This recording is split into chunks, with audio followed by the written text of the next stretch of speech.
আসসালামু আলাইকুম। আমি ইঞ্জিনিয়ার নাবিলা তাসনিম, জাতীয় নাগরিক পার্টি এনসিপি মনোনীত এবং 11 দলীয় জোট সমর্থিত সংসদ সদস্য পদপ্রার্থী ছিলাম ঢাকা 20 আসনের।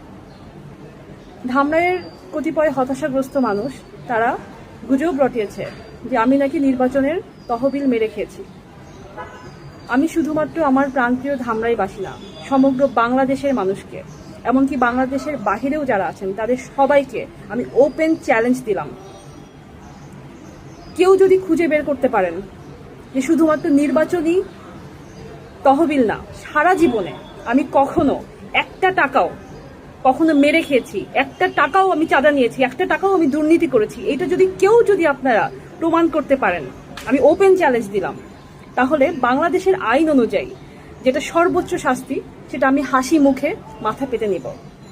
আর আরেকটি কথা, আমি কিন্তু ইঞ্জিনিয়ারিং পড়াশোনা শেষ করে বর্তমানে আইনেরও ছাত্রী। ফলে বাংলাদেশের দণ্ডবিধি 1860-এর 499 এবং 500 নম্বর যে ধারাটা, সেটা দয়া করে একটু পড়ে দেখবেন।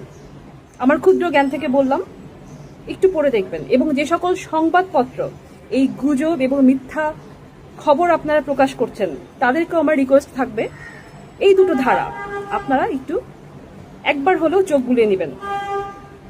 ধন্যবাদ।